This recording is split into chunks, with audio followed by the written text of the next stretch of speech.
less power ကိုကျွန်တော်တို့ဘယ်လိုမျိုးတွေသုံးသင့်လဲဆိုရင်ကျွန်တော်ဒီ solar system ကျွန်တော်တို့အသုံးပြုခြင်းတဲ့သူတွေပြီးတော့ရင်မီးပြတ်များတဲ့နေရာတွေပေါ့နော်ပြီးတော့ရင်ကျွန်တော်တို့ဒီ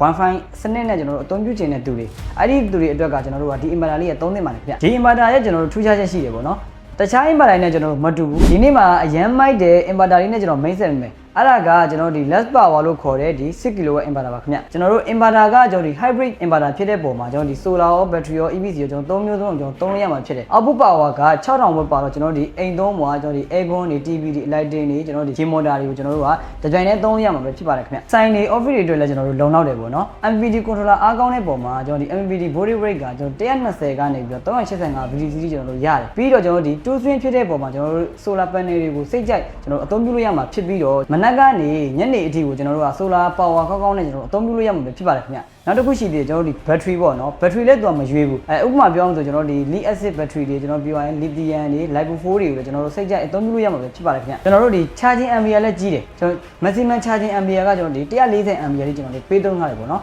အဲ့ဒီပေးသုံးတဲ့အချိန်မှာကျွန်တော်တို့ဒီ battery ကိုလည်းကျွန်တော်တို့အားသွင်းတာမြန်တယ်ပြီးတော့ကျွန်တော်တို့လောက်သုံးနေတဲ့အချိန်ပေါ့နော်လောက်သုံးနေတဲ့အချိန်မှာလည်းကျွန်တော်တို့က battery အားကိုကျွန်တော်တို့လုံလောက်နဲ့ပေးသွားနိုင်ပါတယ်ခင်ဗျပြီးတော့ကျွန်တော်တို့ဒီ inverter ကဘာအသာကြီးရှိသေးလဲဆိုတော့နောက်တစ်ခုက parallel ရှိလို့ရတယ်parallel ဆိုတာကကျွန်တော်တို့နောက်ထပ် inverter 2လုံး3လုံးကျွန်တော်တို့ချိန်လို့ရတယ်ဒီ 12k ဒါမှမဟုတ် 18k လောက်ကြီးကျွန်တော်တို့ကဆက်သုံးလို့ရတဲ့ inverter လေးပါဗျကျွန်တော်တို့ wifi ပါတဲ့အတွက်ကြောင့်မလို့ကျွန်တော်ဒီဖုန်းရဲ့ software နဲ့ပေါ့နော်ကျွန်တော်ဒီ solar ရဲ့အထွက်အားတွေပြီးတော့ကျွန်တော်ဒီ battery ရဲ့ percentage တွေload တွေကိုကျွန်တော်တို့ကဘယ်လောက်ဆွဲလဲဆိုတော့ကျွန်တော်ကြည့်လို့ရမှာဖြစ်ပါတယ်ခင်ဗျဒီ inverter ရဲ့ကျွန်တော်တို့ထူးခြားချက်ရှိတယ်ပေါ့နော်တခြား inverter နဲ့ကျွန်တော်တို့မတူဘူး protection စနစ်တွေပါတယ်ဘာလို့ဆိုကျွန်တော်ဒီ overload တွေကျွန်တော်ပြီးတော့ရင်ဒီ short circuit တွေကျွန်တော်ဖြစ်မဲ့အားတွေပေါ့နော်ပြီးတော့ကျွန်တော်ဒီ